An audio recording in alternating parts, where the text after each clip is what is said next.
ഇന്ന് നമുക്കൊരു വെറൈറ്റി ആയാലോ? ഇന്ന് സാധാരണ രാത്രി നമ്മൾ ചപ്പാത്തിക്ക് ഉരുളക്കിഴങ്ങൊക്കെ മാത്രം ഇട്ടിട്ടല്ലേ കറി ഉണ്ടാക്കുക. അല്ലാന്നുണ്ടെങ്കിൽ ചിലപ്പോൾ ബീഫോ അങ്ങനെ എന്തെങ്കിലുമൊക്കെ ആയിരിക്കും. അപ്പോൾ ഇന്ന് നമുക്കൊരു വെറൈറ്റി ആയിട്ട് പിടിക്കാം.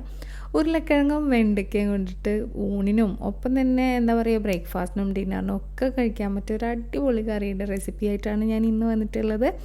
അപ്പോൾ അതിന് വേണ്ടിയിട്ട് ഞാനൊരു 2 ഉരുളക്കിഴങ്ങ് 3 ഉരുളക്കിഴങ്ങ് അതിൽ കാണിച്ചു എന്ന് മാത്രമേ ഉള്ളൂ. ഞാനിതിലേക്ക് 2 എടുത്തിട്ടുള്ളൂ. അപ്പോൾ 2 ഉരുളക്കിഴങ്ങ്, അതുപോലെ തന്നെ ഒരു എന്താ പറയുക ഒരു 5-6 ചെറിയ വെണ്ടയ്ക്ക 5-6. അപ്പോൾ അത്യാവശ്യം വലുതാകുമ്പോഴത്തേക്കും ഒരു 4 മതിയാവും കേട്ടോ, ഒരുപാടൊന്നും വേണ്ട. അപ്പോൾ എന്താണെങ്കിലും വെണ്ടയ്ക്കയും ഉരുളക്കിഴങ്ങ് ചെറുതായിട്ട് അരിയണം. അപ്പോൾ അത്രയേ ഉള്ളൂ. അപ്പോൾ ഇതൊക്കെ ഞാൻ റെഡിയാക്കി ഇവിടെ വെച്ചിട്ടുണ്ട്. പിന്നെ ഞാനിന്ന് ഓരോന്നായിട്ട് പറയാം. അപ്പോൾ എന്താണെങ്കിലും ഞാനൊരു പാൻ വെച്ചിട്ടുണ്ട്. അപ്പോൾ പാൻ ചൂടായി കഴിഞ്ഞപ്പോഴത്തേക്കും ഞാനൊരു 1.5 ടേബിൾ സ്പൂണോളം വെളിച്ചെണ്ണ ഒഴിച്ചു കൊടുത്തേക്കാണ്. വെളിച്ചെണ്ണ ചൂടായി കഴിഞ്ഞാൽ യൂഷ്വൽ നമുക്ക് ഒരു 1/2 ടീസ്പൂണോളം കടുക് ഇട്ട് കൊടുക്കാം. കടുക് കഴിഞ്ഞാൽ നമ്മൾ ഇട്ട് കൊടുക്കുന്നത് ഒരു 1/4 ടീസ്പൂണോളം പെരിഞ്ചീരകമാണ് കേട്ടോ. അപ്പോൾ പെരിഞ്ചീരകം ഇടുമ്പോൾ ഈ ഒരു കറിക്ക് ഒരു വെറൈറ്റി ടേസ്റ്റ് കിട്ടാൻ വേണ്ടിയിട്ടാണ് അതിട്ടത്. അപ്പോൾ പെരിഞ്ചീരകം കൂടെ ഇട്ട് കഴിഞ്ഞ് കഴിഞ്ഞാൽ നമുക്കൊരു മീഡിയം സവാള 1-2 എടുക്കാട്ടെ ഗ്രേവിക്ക് അനുസരിച്ച്. ഇതിപ്പോൾ ഞാനൊരു ചെറിയ സവാള 2 എടുത്തിട്ടുണ്ട്. മീഡിയം ആണെന്നുണ്ടെങ്കിൽ 1 എടുത്താൽ മതിയാവും. അപ്പോൾ ഒരു മീഡിയം സവാള, അതുപോലെ തന്നെ ഒരു 2 പച്ചമുളക് ഇട്ടിട്ടുണ്ട്. പിന്നെ ഇത്തിരി കറിവേപ്പില, നമ്മൾ കറിവേപ്പില വേണമെന്നുണ്ടെങ്കിൽ ഗാർണിഷ് ചെയ്യുന്ന സമയത്ത് ഇട്ടാൽ മതി, ഇപ്പോൾ ഇട്ടാലും കുഴപ്പമൊന്നുമില്ല.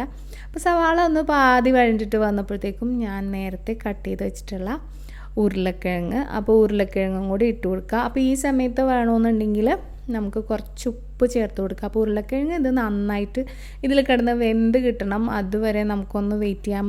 ഇപ്പോൾ ഉരുളക്കിഴങ്ങൊക്കെ വെന്ത് സവാളയൊക്കെ നന്നായിട്ട് വഴണ്ടിട്ട് വന്നിട്ടുണ്ട്. അപ്പോൾ ഈ ഒരു സമയത്ത് നമുക്ക് നേരത്തെ അരിഞ്ഞ് വെച്ച വെണ്ടയ്ക്കയും കൂടി ഇട്ട് കൊടുത്തിട്ട് വെണ്ടയ്ക്ക ഇനി ഇതിൻ്റെ കൂടെ കിടന്ന് നന്നായിട്ട് വഴണ്ടിട്ട് വരണം. അപ്പോൾ ഉരുളക്കിഴങ്ങ് ഇനി വേകാത്ത കഷ്ണമൊക്കെ ഉണ്ടെന്നുണ്ടെങ്കിൽ ആ ഒരു സമയത്ത് നമുക്ക് വെന്ത് കിട്ടും. അപ്പോൾ ഇനി നമുക്കിതൊന്ന് മൂടി വെച്ചിട്ട് നന്നായിട്ടൊന്ന് വേവിച്ചെടുക്കാം. അപ്പോൾ ഇതെല്ലാം വഴണ്ടിട്ട് വന്നു കഴിഞ്ഞാൽ നമുക്കിതിലേക്ക് പൊടികൾ ചേർക്കാം. അതിന് വേണ്ടിയിട്ട് ഒരു 1/4 ടീസ്പൂൺ മഞ്ഞൾപ്പൊടി, ഒരു ടീസ്പൂണോളം മുളക് പൊടി. ഞാൻ ഒരുപാട് മുളക് പൊടി ഇടുന്നില്ല, കാരണം ഇതിന് അത്യാവശ്യം നല്ല എരിവുള്ള മുളക് പൊടിയാണ് കേട്ടോ.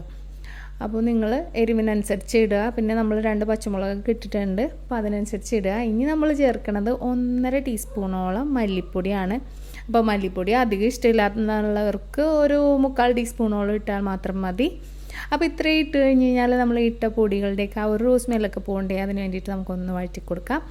അപ്പോൾ ഈ റോസ് സ്മെല്ലൊക്കെ പോയി നന്നായിട്ടൊന്ന് വരണ്ടിട്ട് വരുമ്പോഴത്തേക്കും നമുക്ക് ആ സമയം കൊണ്ട് ഒരു അരമുറി തേങ്ങയുടെ 1 കപ്പ് തേങ്ങാപ്പാലൊക്കെ എടുത്ത് വെക്കാം കേട്ടോ. അപ്പോൾ ഏകദേശം തേങ്ങാപ്പാൽ ഞാനൊരു 1.25 കപ്പോളം എടുത്തിട്ടുണ്ട്. ഒരുപാട് വെള്ളമൊന്നും ചേർക്കാത്ത തേങ്ങാപ്പാലാണ്. അപ്പോൾ അത് ഞാൻ 1.25 കപ്പ് ഫുള്ളായിട്ട് ഒഴിച്ചിട്ടുണ്ട് കേട്ടോ. കാരണം ഇത് ആദ്യം നമ്മൾ ഒഴിക്കുമ്പോഴത്തേക്കും ഒരുപാടാണെന്ന് തോന്നും, പക്ഷേ തിളച്ച് കഴിയുമ്പോൾ നന്നായിട്ട് വറ്റിയിട്ട് വരും, നന്നായിട്ട് കുറുകിപ്പോവും. അപ്പോൾ ചപ്പാത്തിക്കൊക്കെ ഉള്ള കറിയാണെന്നുണ്ടെങ്കിൽ ആ ഒരു ലെവലിൽ മതിയാവും, നമുക്ക് നല്ലൊരു കുറുകിയ ഒരു ഇത് മതിയാവും. പക്ഷേ ഊണിനൊക്കെ ആണെന്നുണ്ടെങ്കിൽ ഇത്തിരി ഒഴിച്ചു കൂട്ടാനൊക്കെ ഇല്ലെങ്കിൽ എന്തിനു കൊള്ളാം അല്ലേ. അപ്പോൾ എന്താണെങ്കിലും ഞാൻ ആ എടുത്ത തേങ്ങാപ്പാൽ മുഴുവൻ ഒഴിച്ചിട്ടുണ്ട്. അപ്പോൾ ഇത്രയേ ഉള്ളൂ.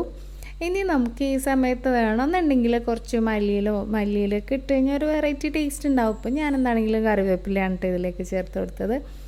അപ്പോൾ കറിവേപ്പിലയും കൂടി ചേർത്ത് കൊടുത്തു കഴിഞ്ഞാൽ നമുക്ക് ഗ്യാസ് ഓഫ് ചെയ്യാം. ഇനി അധികം നേരം ഗ്യാസ് ഓണാക്കേണ്ട, കാരണം ഒരുപാട് കുറുകി അങ്ങോട്ട് പോകും.